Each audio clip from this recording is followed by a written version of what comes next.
Eu vou chamar o próximo palestrante sem muito mais delongas. Cadê o Hélio? Ah, estava te procurando, Hélio. Obrigado. Olá, bom dia. Obrigado pelo convite, né? Eu vou conversar um pouquinho com vocês, é um diálogo, na verdade, a respeito de densidade urbana, né? A proposta é, na verdade, analisar um pouquinho sobre os conceitos que a gente foi desenvolvendo ao longo dos anos sobre densidade.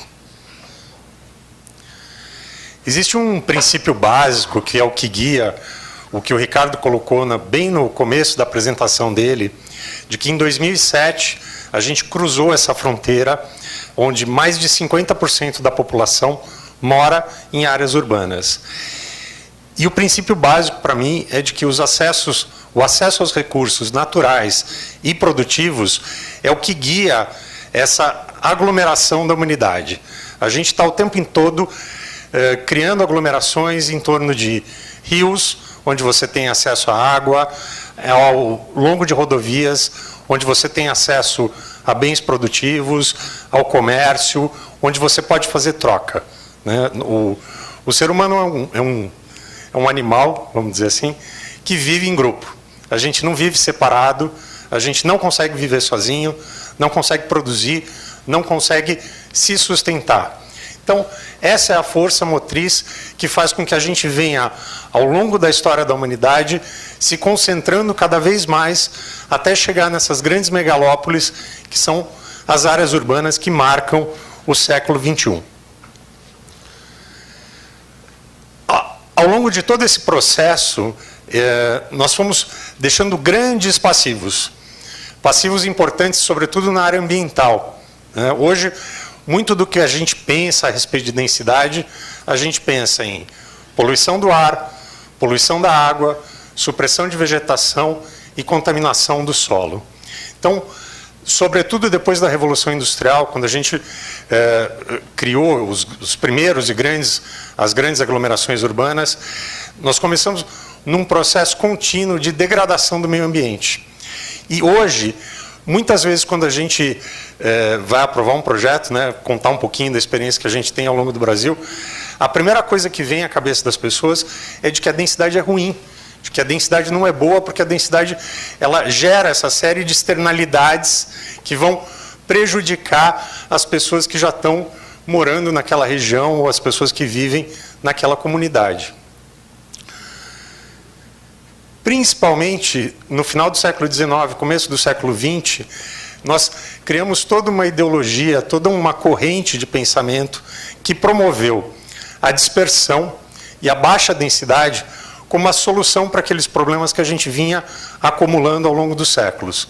Então, nós estamos aqui no meio de um produto, na verdade, dessa ideologia, que tem seus méritos, tem seus problemas, mas que caracteriza muito bem esse pensamento de que era preciso espalhar a população, de que a população não podia viver junta, de que ela não podia estar em aglomerados tão grandes e tão densos como os que aconteciam até então, porque senão não era possível manter a sobrevivência, não era possível ter água limpa, não era possível resolver o transporte, não era possível ter qualidade de vida e qualidade ambiental. Essas correntes, que são principalmente a corrente das cidades-jardins e a corrente do urbanismo moderno, foi o que orientou ao longo de todo o começo do século XX e até metade para o final do século, uma série de políticas públicas que a gente convive com elas até hoje, que tentam limitar a densidade e que conduziram a situações que depois nós vamos ver um pouquinho mais para frente. Então, nessa corrente, principalmente dos bairros jardins, o que aconteceu? Uma parte pequena da população se apropriou daquilo que eram recursos que deviam ser recursos comuns a todos. Você tem grandes projetos de urbanização no qual poucas pessoas estão ocupando grande parcela da terra, estão consumindo boa parte da água e boa parte do ar limpo, né? Você tem todo um processo que, na verdade, foi quase que um processo de segregação social.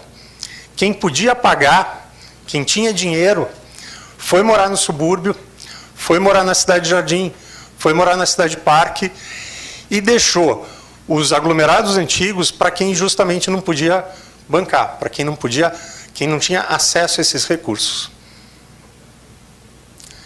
Aqui está só um exemplo, o Jorge conhece melhor do que ninguém, a dispersão da mancha urbana de São Paulo.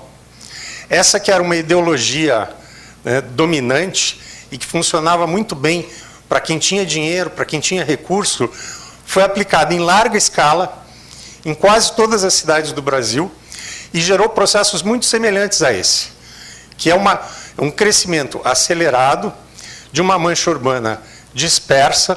Você tem grandes vazios urbanos dentro dessas áreas urbanizadas e você tem boa parte dessa mancha periférica com empreendimentos de baixa densidade, que é fruto, na verdade, de uma legislação que foi criada com esse pensamento de que a densidade era ruim, né? Se você tivesse um crescimento orgânico a partir do que era o centro antigo de São Paulo, talvez metade dessa mancha urbanizada fosse suficiente para concentrar toda a população. E o resultado está aí. Quem tinha dinheiro, quem conseguia bancar essa infraestrutura, que é uma infraestrutura cara, porque uma das questões da densidade é que quando você espalha a população pelo território, você precisa de mais recursos para poder levar a infraestrutura e para poder qualificar esses espaços. Então, nessa grande mancha urbanizada, você tem áreas como Alphaville, grandes enclaves fechados, para a população de alta renda, com qualidade ambiental, com uma qualidade urbanística razoável, mas, para quem não tinha dinheiro, você criou grandes bairros periféricos. Você induziu o mercado imobiliário a trabalhar com um produto que é o produto do loteamento, com um produto barato, porque essa população não tem acesso, né? Individualmente, para cada uma dessas pessoas, é muito caro bancar essa infraestrutura, né? Ao passo que, quando você tem essa população concentrada, você consegue ter mais recursos, gerar mais dinheiro para poder qualificar a infraestrutura. Então, hoje, ao longo do estado de São Paulo, que é uma área bastante urbanizada, em São Paulo a gente tem 99% da população morando em áreas urbanas, né? Eu acho que antes da China, só o Brasil tinha passado por um processo de urbanização tão intenso como que a gente pode observar. Ao longo do estado de São Paulo, esse cenário se repete alternadamente. Áreas ricas e áreas pobres, com pouca infraestrutura. Mesmo as áreas ricas são carentes de espaços comuns, qualificados, para que a população possa se encontrar, fazer as suas atividades cotidianas. No final do século XX, a gente começa a ver uma revalorização da densidade urbana. Parece que parou de ser vergonhoso, parou de ser pecado falar em densidade. Então você tem, em lugares, sobretudo na Ásia, uma revalorização das áreas densamente urbanizadas, né? Eu gosto muito de citar os exemplos da Ásia, porque a gente tem um modelo de urbanização muito parecido. Por questões econômicas, o Brasil tem uma restrição do acesso à terra que faz com que a gente tenha uma situação muito parecida com países altamente povoados. Nós temos uma densidade média muito menor no país inteiro do que você tem nos Estados Unidos, por exemplo. Você tem muita terra no Brasil, mas as pessoas não têm acesso a essa terra. Você tem problema para conseguir gerar produto para que essas pessoas tenham acesso a casas, apartamentos, comércio. Quais são as vantagens da densidade, né? Por que a densidade é boa? Porque você consegue concentrar recursos numa mesma área, você tem mais famílias, essas famílias, mesmo com menos recursos, conseguem se cotizar para pagar pela infraestrutura. Então você tem hoje, por exemplo, em São Paulo, excelentes projetos de habitação social, onde você, diferente daqueles bairros periféricos de casas e lotes, com pouca infraestrutura, você tem espaços muito mais qualificados, com áreas de lazer, com equipamentos comuns. Você consegue não só alocar mais gente no mesmo espaço, como também alocar com mais qualidade. Também é possível liberar áreas para agricultura. Um grande problema é o abastecimento dos centros urbanos. Então, quando você trabalha com áreas de maior densidade, essas áreas elas podem se alternar com áreas de menor densidade. Ao invés de espalhar a população por todo o território e consumir áreas que seriam boas para a agricultura ou boas para a preservação ambiental, você concentra a população e consegue fazer um planejamento ambiental do território. Hoje o que a gente sente muito a necessidade é de um mapeamento em escala estadual, nacional, regional, de quais são as áreas que são sensíveis do ponto de vista ambiental ou áreas que são adequadas para a agricultura. Você tem ainda essa ideologia muito forte de restringir a ocupação de áreas que estão no meio de grandes megalópolis. Então, quando você pega a região metropolitana de Campinas, por exemplo, no estado de São Paulo, toda a periferia da região de Campinas, da cidade de Campinas, é considerada área rural. Mas todos os municípios que estão no entorno são áreas urbanas. Então, na verdade, o que você está fazendo é manter um grande vazio urbano com o pensamento de que algum dia aquilo poderia servir para a produção agrícola. Não serve. Para a agricultura poder se manter, você precisa de um custo da terra muito menor do que o custo da terra naquele local. Então é importante que haja um planejamento realmente em nível regional de como vai se dar essa produção agrícola, de quais são as áreas sensíveis a serem preservadas e quais são as áreas propícias para adensamento.